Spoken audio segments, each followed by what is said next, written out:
It's Friday, August 5th, and this is your coffee break on the HAN Network.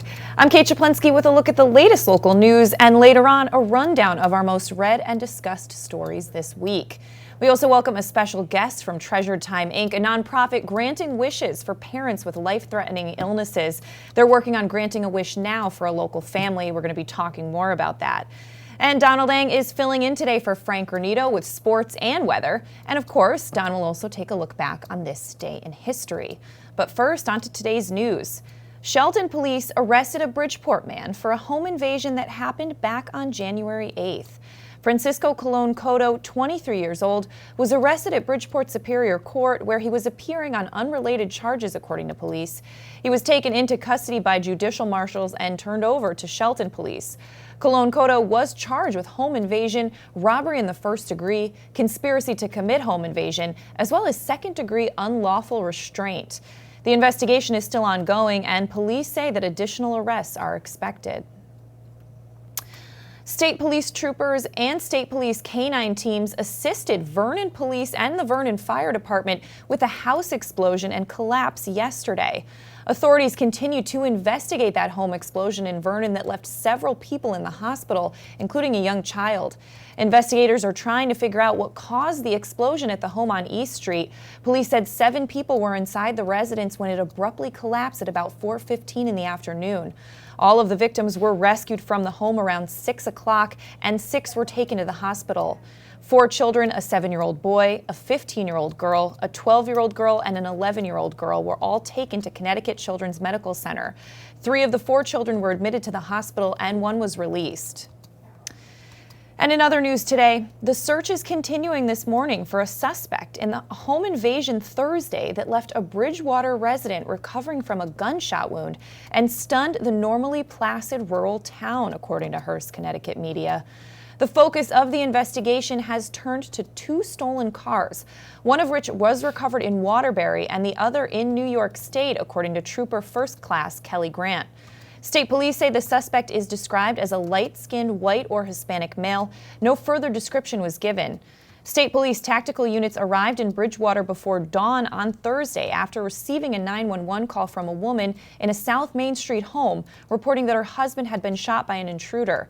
The house sits on Route 133 near Lake Lilino Bridge, a heavily wooded area dotted with historic homes, rolling meadows, and bright red barns from the town's agricultural roots. And Weston resident 68-year-old Edward Kosinski has been indicted on a charge of insider trading by a federal grand jury.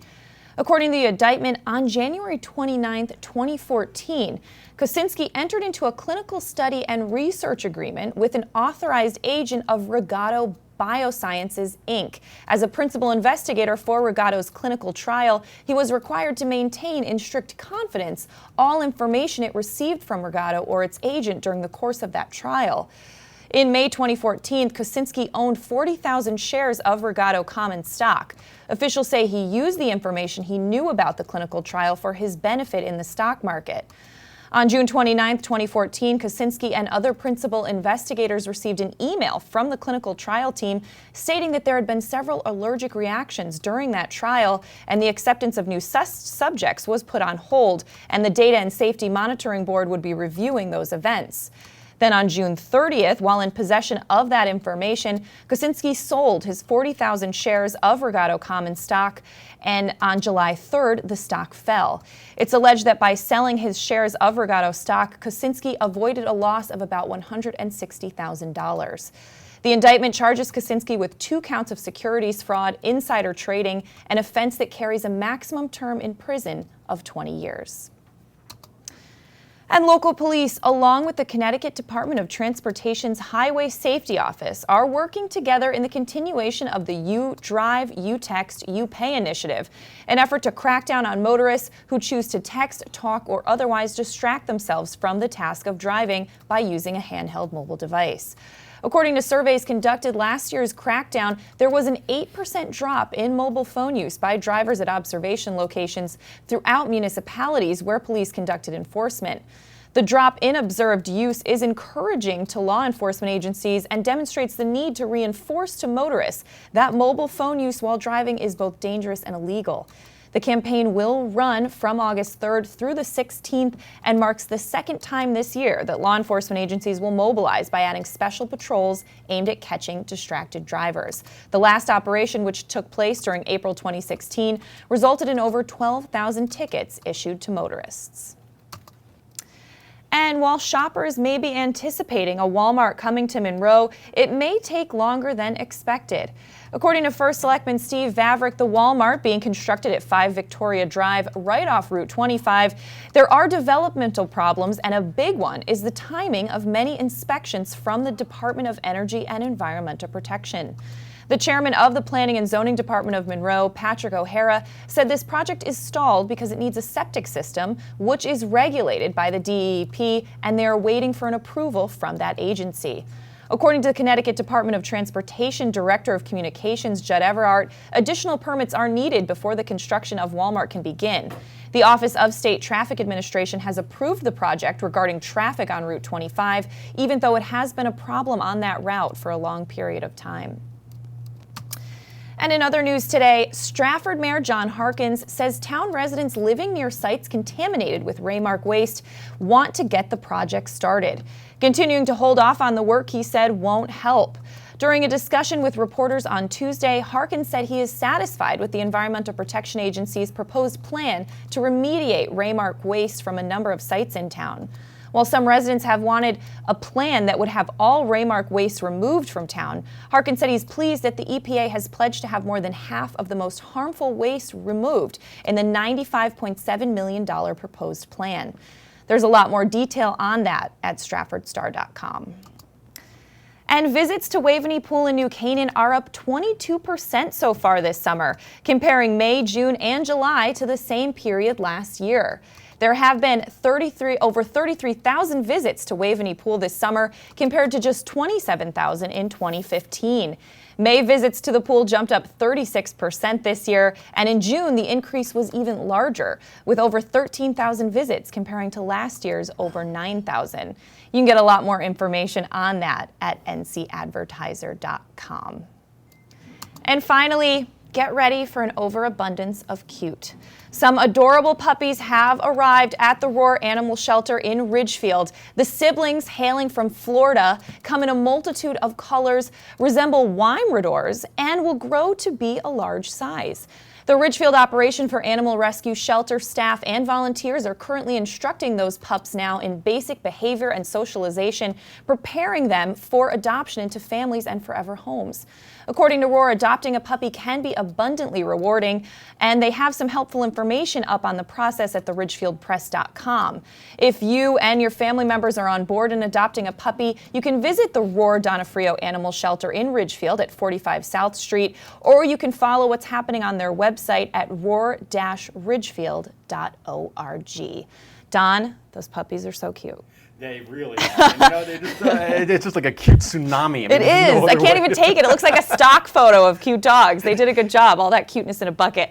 But sorry, let's get to the weather. What's happening? Oh, that's what we're going to do. We're going to put the cute puppies on the screen, Yes. then go to me. That's how we're Yes. going to do. Okay, then fine. Sunny day today. Very nice. High in the mid to upper 80s with a light breeze coming out of the south. Tonight, clouding up, low around 70, about a 20% chance of a stray shower or thunderstorm after 3 a.m. Now tomorrow, not a great day. Chance of showers and thunderstorms before 2 a.m., then likely showers or thunderstorms between 2 and 4, and then again back to a chance of showers and thunderstorms after 4. Some of those storms could produce gusty winds or heavy rain. Otherwise, mostly cloudy with a high near 85, but it's going to feel a lot hotter than that. The humidity will have the heat index up into the mid to upper 90s. 30% chance of showers Saturday night, and then mostly clear with a low around 66, and then a nice day on Sunday. High in the low 80s, about 83. Northwest wind about 7 to 10 miles an hour, and a chilly night on Sunday night, lows down to about 60. So be a nice day on Sunday. You got to get through Saturday, but then a nice Sunday coming. Nice day, not too hot, not too humid, and then perfect sleeping weather Sunday night. So there is a light at the end of the tunnel. All right, I love it. Okay, thanks so much, Don. We're going to take a break. When we come back, Don has his look back on this day in history. He's also filling in with a Nutmeg Sports update, and we have some more news coming up after this. Have a sports injury or a slip and fall that needs immediate care? Coastal Ortho Express Urgent Care gives you direct access to an orthopedic specialist fast, without an appointment. Biking, golf, tennis, soccer, whatever the sports injury is, sprain or fracture, Coastal Ortho Express can help. Coastal Ortho Express Urgent Care, open Monday through Saturday, now in 2 locations. The iPark building at 761 Main Avenue in Norwalk and 36 Old Kings Highway South in Darien. Or go to coastalorthoexpress.com, like them on Facebook.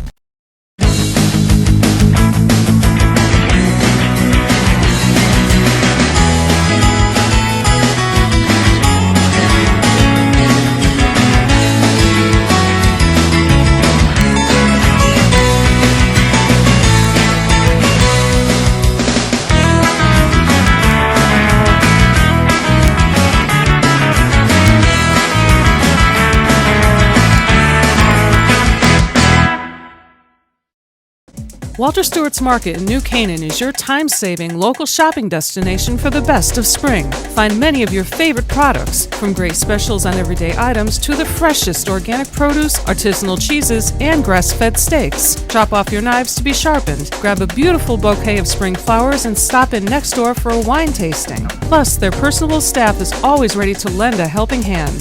So stop in to Walter Stewart's Market, 229 Elm Street today, or shop online at stewartsmarket.com.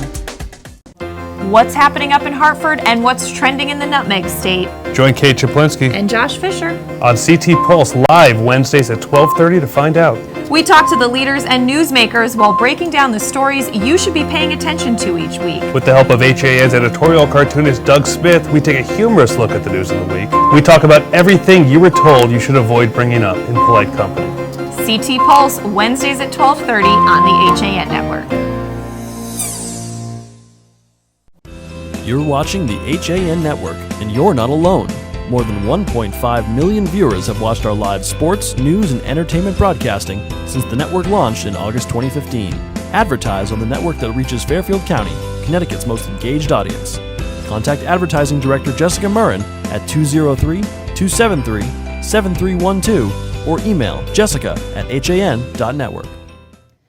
We're back on this August 5th edition of Your Coffee Break on the HAN Network, and it's time to throw it over to Donald Eng for a look back on this day in history. Don, what do you got? Well, first of all, Kate, it was a big day in history for people that do the kind of jobs that we do. 1735, New York Weekly Journal writer John Peter Zenger is acquitted of seditious libel against the royal governor of New York on the basis that his claims of corruption and general incompetence were true.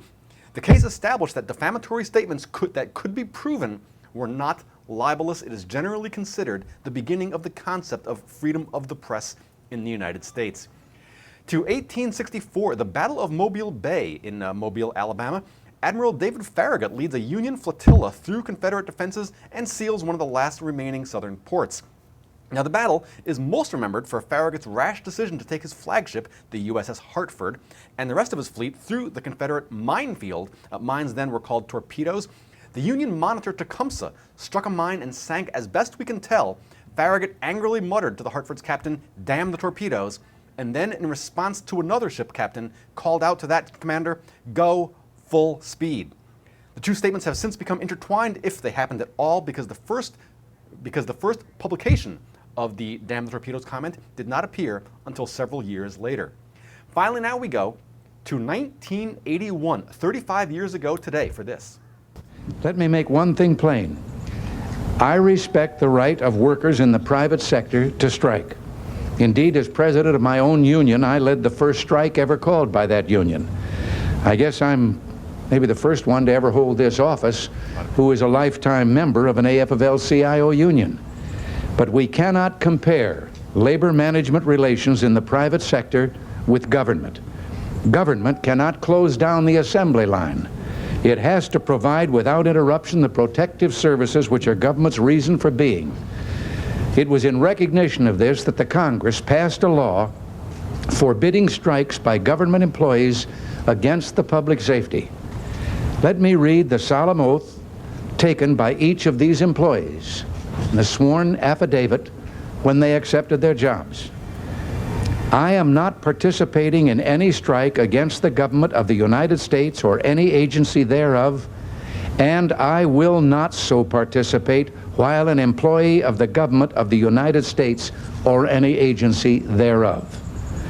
It is for this reason that I must tell those who fail to report for duty this morning they are in violation of the law, and if they do not report for work within 48 hours, they have forfeited their jobs and will be terminated.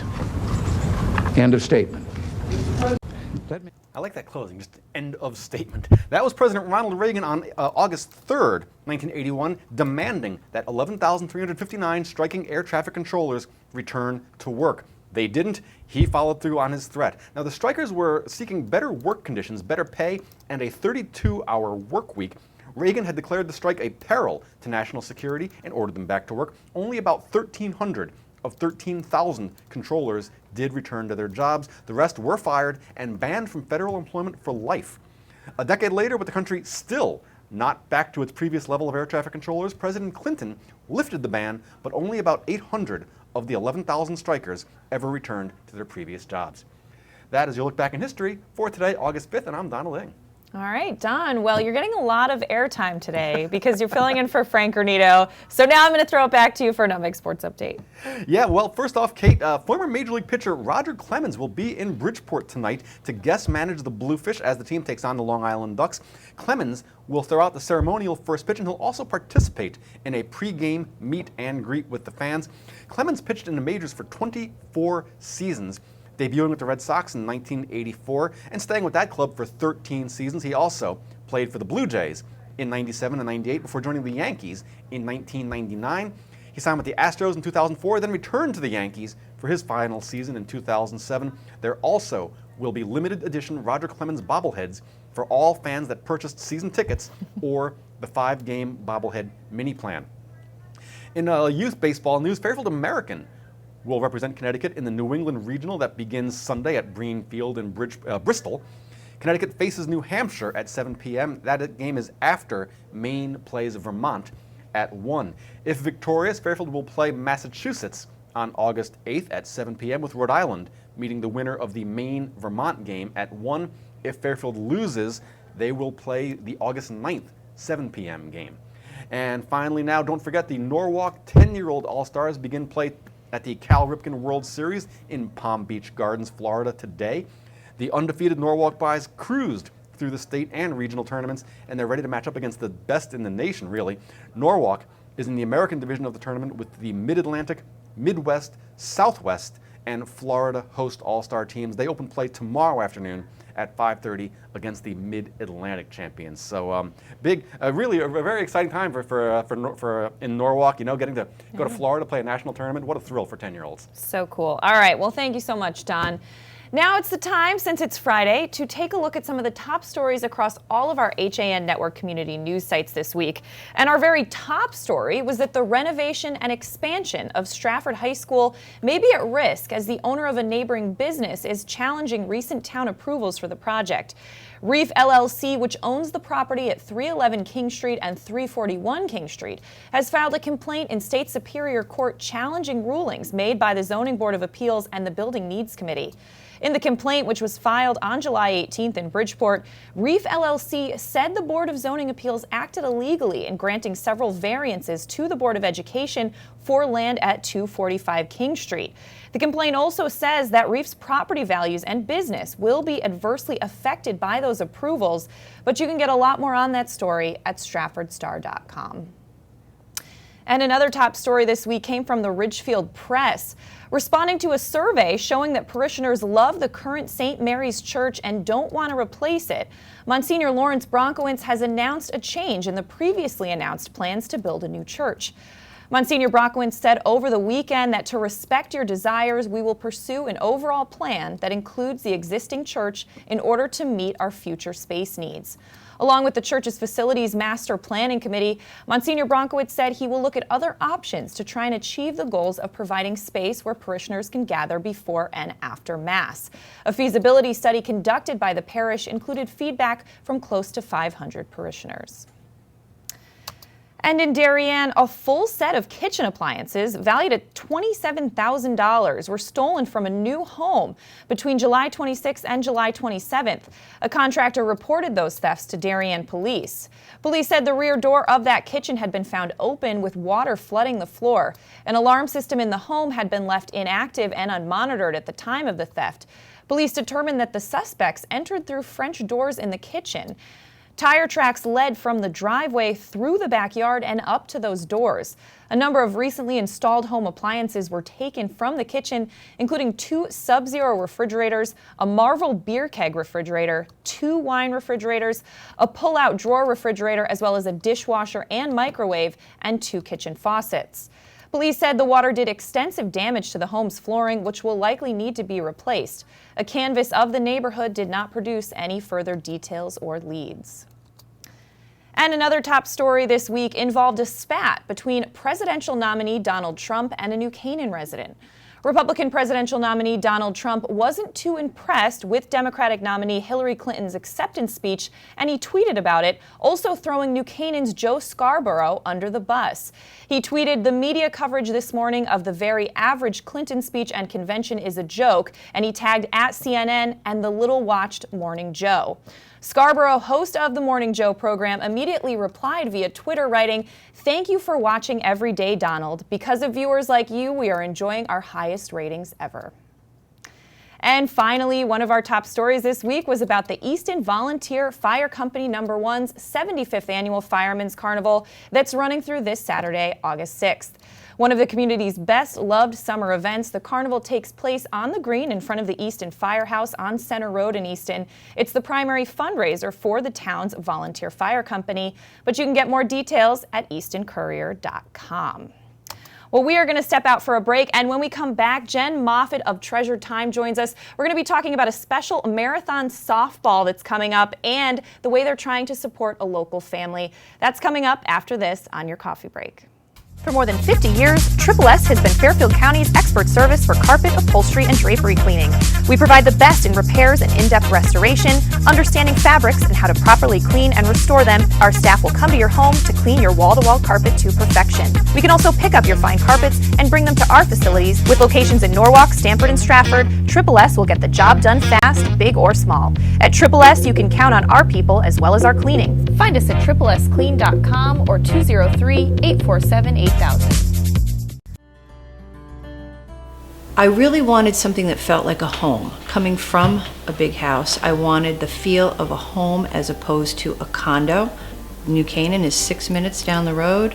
New Canaan's a beautiful little town to walk around. I work in Westport. My commute is 20 minutes. It's close to Westchester where my family is, so the location is ideal. There is no other townhome that compares in the area. This is where I want to be.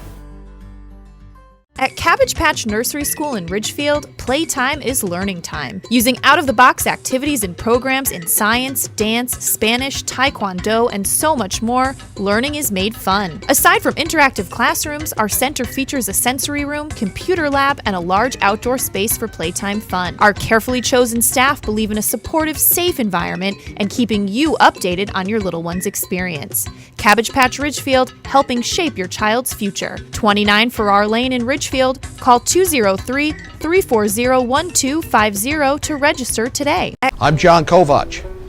I'm a newspaper editor. I'm a high school football coach. I'm a television presenter. And I want you to love fishing as much as I do. Tune into Yankee Fisherman, Thursdays at 1 on the HAN network. It's like going to the tackle shop without leaving your office.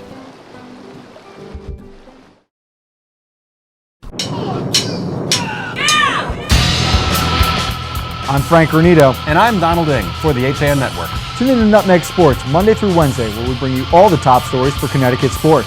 From players and coaches' interviews to expert opinions with local sports editors, no one gets you closer to Connecticut's games than Nutmeg Sports. Nutmeg Sports Monday through Wednesday at 2 p.m. on the HAN Network.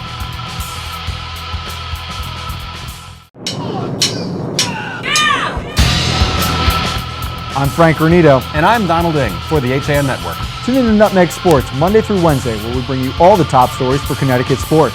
From players and coaches' interviews to expert opinions with local sports editors, no one gets you closer to Connecticut's games than Nutmeg Sports. Nutmeg Sports, Monday through Wednesday at 2 p.m. on the HAN Network. We're back on this Friday edition of your Coffee Break on the HAN Network. I'm Kate Czaplinski, joined by a special guest now, Jen Moffitt of Treasured Time. Jen, so happy to have you. Thank you for having me. Yeah. So there's a special event coming up next weekend, a softball marathon. It's a big fundraiser. But first, let's talk a little bit about Treasured Time, what you guys are about. Okay. You've really grown and done some amazing things in the last year or so. 3 years, 3 yeah. years, yeah. So we've been around since May 2013. Mm-hmm. And what we do is we grant the wishes of parents who are battling a life-threatening illness that wish to create memories with their children. So it's not only about the person who's battling the illness, but also their family and having these memories that they'll never forget. Right. So that's what we do. Over the past 3 years, we've helped, I believe we just accepted our 22nd family. So we're that small little nonprofit based out of the valley, that the little engine that could. So I love it. And right now there is a local family out of Derby that you guys are trying to support. Can you tell us about the Mather family? Yeah. So don't mind me if I'm looking down a little bit. Please. I just don't want to not do her her illness any justice. So Nicole Mather is 43 out of Derby, Connecticut. She became sick at the age of 15. After a couple years of not knowing what was going on, various tests and things, she was diagnosed with lupus. So based off of that, about 2 years ago, it actually became a very rare form of lupus. They finally diagnosed her, and it causes strokes. So she's been in and out of the ICU with massive strokes over the past couple years. We're hoping to send her on a trip and create memories with her husband and son. And yeah, so she has an 18-year-old son who they call their miracle baby, right? Correct. So she was told since she was, like I said, she was diagnosed at 15 that she wouldn't be able to have children. Mm-hmm. So when she got pregnant with Austin, it was a miracle. Yeah. So her son is now just turned 18, is a senior at Emmett O'Brien. So he's a great kid. We've actually known him. Just to tie everything back in with the event that we have coming up, he's actually been a volunteer at our event for the past 2 years. Mm-hmm. Wow. Oh, that's awesome. Yeah. And so I love her wish. She wants to go to Vegas and renew her vows and have her son walk her down the aisle, right? She does. So I guess the day that they were married, Nicole and Brian both spoke and said, listen, when we hit 20 years, we're going to Vegas and we're going to get remarried. Cool. So for her, it's really awesome that now her son gets to walk her down the aisle. That's so cool. And I think we do have a picture of the Mather family, Joe. If Joe can find it. It's an awesome picture, and I'm so excited for them. I know. So that's Nicole. Austin's in the middle, and then her husband Brian on the other side. That's so great. And so obviously, that can be an expensive wish to grant. They're going to Vegas. Yes. You guys want to help them with everything, and Correct. so the fundraising for Treasured Time is really important. And there's a big event coming up next weekend. Tell us about that. Yeah, it's actually become our biggest fundraiser that we do every year. It's called the Extra Innings Softball Marathon. Mm-hmm. This is our 3rd annual event. This year, the big change is that we've moved from the Bridgeport Bluefish Stadium down to Frank DeLuca Hall of Fame field down in Stratford at 1000 Main Street. Awesome.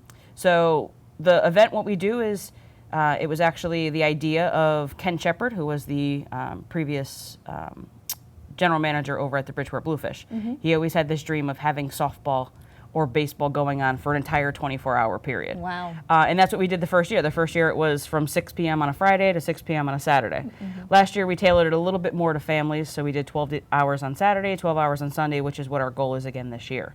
Cool. So what we mean by marathon is it's not technically a softball tournament, it's a marathon. So each team comes in, they play a quick 1-hour game, against, obviously another team of the same skill level. So we match teams up with either beginner, moderate, or advanced, if they're men's, women's, or co-ed. So there's a lot of different options with softball. Cool. So, and then they play 1 hour, and they make their donation, and then if they want to stick around for another game and they've registered for one, they're welcome to. Otherwise, it's just really quick, fun, in and out, and just having a blast in an hour. Yeah, and it sounds like a great event, especially for this time of year, Oh, right? totally is it a total blast, I imagine? Yeah. It's great. And then my favorite part of the event, and I'm a little biased because I like to watch the long ball, so my favorite part of the event is the home run derby on Saturday night. Oh, cool. So 7:30, come on down to Frank DeLuca Field, try to get there by 6:30 to register.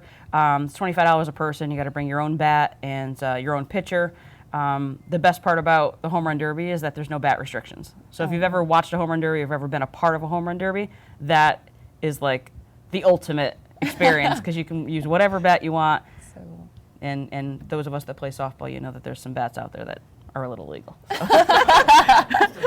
Just a bit illegal. So that's awesome. And so we need teams to sign up. And we be do, part. yeah. Right now, there are a lot of other softball events happening that weekend. Right. And it was the first weekend we can get down to DeLuca Field because the Brakettes are there all summer long, and they finish this weekend. So next weekend is the first weekend that we're able to get in there. So that's the week we had to choose. You know, some other events are happening. So we're more looking for now, you don't necessarily have to be a softball team. We're looking for families of people who have been affected by life-threatening illnesses. Maybe you've lost a family member to some sort of an illness. We've noticed that car dealerships like to come out. We've had a couple car dealerships the past 2 years where they'll come out and they'll play like their service department versus their sales department. So that's a lot of fun. Also, we've had some, or we're looking for some schools, like maybe the administration versus the kids, or however they want to do it. So we're down to a week left. We do have at least 7 spaces that we absolutely need to fill because we already have teams in those slots. So we're hoping to maybe get some interest from this. And you're supporting such a great cause. As you just talked about one family that you guys are helping. I mean, you really are creating lasting memories for people that are dealing with a very stressful and devastating diseases. And what's great is, we are based out of Seymour, but we cover families throughout the state of Connecticut. So we've helped a family out in Waterford. We've helped someone in New Milford. We've helped in Stratford. We've helped Seymour, Oxford, Naugatuck. A family of ours just left on Monday for a cruise. The Chevrella family out of Derby, and like I said, they went on a Caribbean cruise. They left Monday. So we're a different variety of families throughout the state, which is a great thing for us. That's really cool. So how can people sign up and get more information? We can go to our Facebook page where we have an event link. So if you want to go ahead and click on that, my information's on there. I schedule everything, so you can go directly through me. Our cell phone number is 203-446-1068. And then my email address is jen with 2 N's at treasuredtime.org. I don't want to miss out on talking about, we included this year for the first time a home run derby for kids. Oh, fun. So we want, we're a family-based organization, so we wanted to get families involved. So Saturday morning, gates will open at 7. Registration starts at 7:30, and the home run derby is going to kick off at 8. So anybody, children up to age 13 included, is welcome to. We're excited to have the young kids down there because it's been requested in the past. The kids want to get involved. They want to get on the field. So, so $20 a contestant, and that's being sponsored by Blanchette Sporting Goods. So the winner of the girl and the boy home run derby will receive a prize pack from them. That's awesome. Yeah. All right. Such a great cause, such a great event. Jen, thank you so much for coming and talking to us. Thank you very much for having me. Of course. All right. Well, that's going to do it for your coffee break. We're going to wrap things up here. Wishing everyone a great weekend. Make sure to sign up for the softball marathon with Treasured Time. We'll see you Monday at 11. Enjoy.